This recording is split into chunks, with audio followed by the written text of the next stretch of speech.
ഇന്നൊരു അടിപൊളി നാടൻ കരിമീൻ പൊള്ളിച്ചതാണ് ഉണ്ടാക്കാൻ പോകുന്നത്. അപ്പോൾ ഇതെങ്ങനെ ഉണ്ടാക്കുന്നതെന്ന് നോക്കാം. അതിനായി ഞാനിവിടെ 2 കരിമീനാണ് എടുത്തിട്ടുള്ളത്. നല്ല വലിയ കരിമീൻ തന്നെയാണ് രണ്ടും. ഇതിനുള്ള മസാല ഒന്ന് റെഡിയാക്കാം. 1.5 ടേബിൾ സ്പൂൺ മുളക് പൊടി, 1/2 ടീസ്പൂൺ മഞ്ഞൾപ്പൊടി, ആവശ്യത്തിനുള്ള ഉപ്പ്, ഒരു പകുതി നാരങ്ങയുടെ നീരാണ് എടുക്കുന്നത്. ഇനി കുറച്ച് വെള്ളം കൂടി ചേർത്തിട്ട് ഇത് നന്നായിട്ട് മിക്സ് ചെയ്തൊരു പേസ്റ്റ് ആക്കി എടുക്കാം. അതിനുശേഷം മീനിലേക്ക് ഇത് പുരട്ടി കൊടുക്കാം. മീനിൻ്റെ വരഞ്ഞ ഭാഗത്തും അതുപോലെ തന്നെ മീനിൻ്റെ വയറ്റിലും എല്ലാ ഭാഗത്തും ഈ മസാല നന്നായിട്ടൊന്ന് തേച്ച് കൊടുക്കുക. രണ്ടും ഇതുപോലെ ചെയ്യുക. അത് രണ്ടും ഇതുപോലെ ചെയ്തെടുത്തിട്ടുണ്ട്. ഇതൊരു 20 മിനിറ്റ് ഒന്ന് മാറ്റി വെക്കാം. പിന്നെ ഇതിനുള്ള മസാല റെഡിയാക്കാം. അതിനായിട്ട് ഒരു 2-3 ടേബിൾ സ്പൂൺ വെളിച്ചെണ്ണ എടുക്കുക. അതിലേക്ക് അരിഞ്ഞു വെച്ചിട്ടുള്ള സവാള, ഇതൊരു 5 സവാളയാണ്, ചെറുതാണ് ഞാൻ എടുത്തിട്ടുള്ളത്. ഇതിലേക്ക് ആവശ്യത്തിനുള്ള ഉപ്പ് കൂടി ചേർത്ത് കൊടുത്ത് ഒന്ന് ഇളക്കി കൊടുക്കാം. പിന്നെ ഇതിലേക്ക് ഒരു തണ്ട് കറിവേപ്പിലയാണ് ചേർത്ത് കൊടുക്കുന്നത്. ഇനി നന്നായിട്ടൊന്ന് വഴറ്റിയെടുക്കുക, ഒരു ബ്രൗൺ കളർ ആവുന്നത് വരെ. ഇത് സവാളയൊക്കെ നന്നായിട്ട് വാടി ബ്രൗൺ കളറായി വന്നിട്ടുണ്ട്. പിന്നെ ഇതിലേക്ക് ചേർക്കുന്നത് 1 ടേബിൾ സ്പൂൺ ഇഞ്ചിയും വെളുത്തുള്ളിയും ചതച്ചതാണ്. ഇഞ്ചിയുടെ വെളുത്തുള്ളിയുടെ പച്ചമണം മാറുന്നത് വരെ ഒന്ന് മൂപ്പിച്ചെടുക്കാം. പിന്നെ ഇതിലേക്ക് പൊടികൾ ചേർക്കാം. 1.5 ടീസ്പൂൺ മുളക് പൊടി, 1/4 ടീസ്പൂൺ മഞ്ഞൾപ്പൊടി. ഞാനിത് എടുത്തത് റെക്കോർഡായിട്ടില്ലായിരുന്നു. ഇപ്പോൾ ഒരു കളറിന് വേണ്ടിയിട്ട് 1 ടീസ്പൂൺ കാശ്മീരി ചില്ലി കൂടി ചേർത്ത് കൊടുക്കുന്നുണ്ട്. ഇനി പൊടികളിലെ പച്ചമണം മാറുന്നത് വരെ ഒന്ന് മൂപ്പിച്ചെടുക്കാം. അപ്പോൾ പൊടികളിലെ പച്ചമണം മാറിക്കഴിഞ്ഞപ്പോൾ ഇതിലേക്ക് 2 തക്കാളി അരിഞ്ഞതാണ് ചേർത്ത് കൊടുത്തിട്ടുള്ളത്. അപ്പോൾ ഈ തക്കാളിയൊക്കെ ഇനി ഒന്ന് വെന്തുടഞ്ഞ് വരട്ടെ. ഇപ്പോൾ തക്കാളിയൊക്കെ നന്നായിട്ട് ഉടഞ്ഞു വന്നിട്ടുണ്ട്. പിന്നെ ഇതിലേക്ക് ചേർക്കുന്നത് തേങ്ങാപ്പാലാണ്. തേങ്ങയുടെ 1/4 പാൽ 1/4 കപ്പ്. അപ്പോൾ തേങ്ങാപ്പാൽ ഒഴിക്കുമ്പോൾ ഒത്തിരി ലൂസായി പോകത്തൊന്നുമില്ല. ഇനി അങ്ങനെ ലൂസായി പോയ പോലെ തോന്നിയാലും നമ്മളത് അടുപ്പത്ത് നിന്ന് ഇറക്കി വെക്കുമ്പോൾ നല്ല തിക്കായിട്ട് തന്നെ ഇരിക്കും.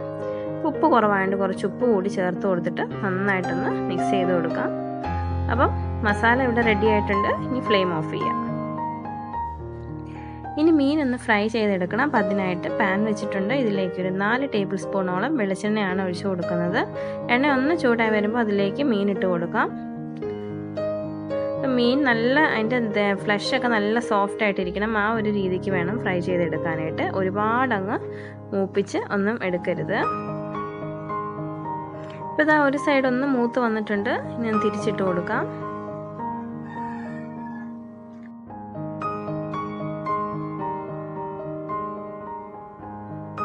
ഇതുപോലെ ഇനി മറു സൈഡ് കൂടി ഒന്ന് മൂത്ത് വരട്ടെ. അപ്പോൾ അതുവരെ ഒന്ന് വെയിറ്റ് ചെയ്യാം. 2 സൈഡും പാകത്തിന് മൂത്ത് വന്നിട്ടുണ്ട്. അപ്പോൾ ഇതിനി പാനിൽ നിന്ന് എടുത്തൊരു പ്ലേറ്റിലേക്ക് മാറ്റാം. അപ്പോൾ രണ്ടും ഇവിടെ ഞാൻ എടുത്തിട്ടുണ്ട്. ഇനി ഒരു വാഴയില എടുക്കാം. അപ്പോൾ ഈ വാഴയില കഴുകി വൃത്തിയാക്കിയതിന് ശേഷം ഒന്ന് വാട്ടിയെടുത്തതാണ്. അപ്പോൾ ഇതിലേക്ക് നമ്മൾ തയ്യാറാക്കി വെച്ച മസാല കുറച്ചിങ്ങനെ വെച്ച് കൊടുക്കാം. അതിനുശേഷം അതിന് മുകളിലേക്ക് ഫ്രൈ ചെയ്ത് വെച്ചിട്ടുള്ള മീനും വെച്ച് കൊടുക്കാം. മീനിൻ്റെ മുകളിലും സെയിം മസാല ഇങ്ങനെ ഒന്ന് കവർ ചെയ്ത് കൊടുക്കാം. അതിനുശേഷം വാഴയില ഇങ്ങനെ ഒന്ന് പൊതിഞ്ഞെടുക്കാം. അപ്പോൾ വാഴയില വാട്ടിയെടുത്തതായതുകൊണ്ട് തന്നെ ഇങ്ങനെ പൊതിഞ്ഞെടുക്കാനായിട്ട് ഈസി ആയിരിക്കും. പച്ച വാഴയിലയാണെങ്കിൽ കീറിപ്പോകും. അപ്പോൾ ഇനി ഇത് ഒന്ന് കെട്ടിക്കൊടുക്കാം. എന്തെങ്കിലും നൂല്, ഞാനിപ്പോൾ നൂലുകൊണ്ടാണ് കെട്ടുന്നത്, എന്തെങ്കിലും കൊണ്ടൊന്ന് കെട്ടിക്കൊടുക്കാം, ഒന്ന് സെക്യൂർ ആയിട്ട് ഇരിക്കാൻ വേണ്ടിയിട്ട്. അപ്പോൾ ഇതുപോലെ അടുത്തതും കൂടി ഒന്ന് ചെയ്തെടുക്കാം. അപ്പോൾ ഞാനിവിടെ 2 ചെയ്തെടുത്തിട്ടുണ്ട്. പിന്നെ ഇതൊന്ന് പൊള്ളിച്ചെടുക്കാം. ഒരു ഇരുമ്പിൻ്റെ ദോശക്കല്ലിൽ 2 ടേബിൾ സ്പൂൺ വെളിച്ചെണ്ണ ഒഴിച്ച് അതിന് ചൂടായിട്ടുണ്ട്. ഇതിലേക്ക് പൊതിഞ്ഞ് വെച്ചിട്ടുള്ള മീൻ വെച്ച് കൊടുക്കാം. ഇതൊരു മീഡിയം ഫ്ലെയിമിൽ വെച്ചിട്ടൊന്ന് പൊള്ളിച്ചെടുക്കാം. അപ്പോൾ ഇതൊന്ന് പൊള്ളി വന്നു എന്നുള്ളതിൻ്റെ ഒരു ഇൻഡിക്കേഷൻ ഈ വാഴയിലയുടെ കളർ മാറി ഒരു ബ്രൗൺ കളർ ആവും. അപ്പോൾ ആ ഒരു കളർ വരുന്നത് വരെ ഒരു സൈഡ് ഇടുക. അതിനുശേഷം ഇങ്ങനെ ഒന്ന് തിരിച്ചിട്ട് കൊടുക്കുക. കണ്ടോ, ആ വാഴയിലയുടെ കളർ നന്നായിട്ട് മാറി. അപ്പോൾ ഉള്ളിൽ നിന്ന് ഒന്ന് ആ മസാലയൊക്കെ ഒന്ന് പൊള്ളി കിട്ടും. അപ്പോൾ ഇതുപോലെ അടുത്ത സൈഡ് ഒന്ന് ആയി വരട്ടെ. ഇത് 2 സൈഡിൽ നിന്ന് നന്നായിട്ട് പൊള്ളി വന്നിട്ടുണ്ട്. പിന്നെ ഇത് എണ്ണയിൽ നിന്നെടുത്ത് ഒരു പ്ലേറ്റിലേക്ക് മാറ്റി വെക്കാം.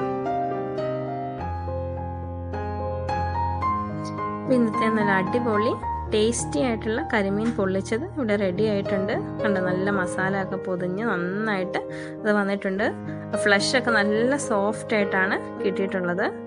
അപ്പോൾ ഇന്നത്തെ ഈ ഒരു കരിമീൻ പൊള്ളിച്ചത് എല്ലാവർക്കും ഇഷ്ടമായെന്ന് കരുതുന്നു. ഇഷ്ടമായെങ്കിൽ വീഡിയോ ലൈക്ക് ചെയ്യാനും ഷെയർ ചെയ്യാനും ചാനൽ സബ്സ്ക്രൈബ് ചെയ്യാനും മറക്കല്ലേ. തൊട്ടടുത്തുള്ള ബെല്ലൈക്കൺ കൂടി ഒന്ന് എനേബിൾ ചെയ്യാൻ മറക്കരുത്. Thanks for watching.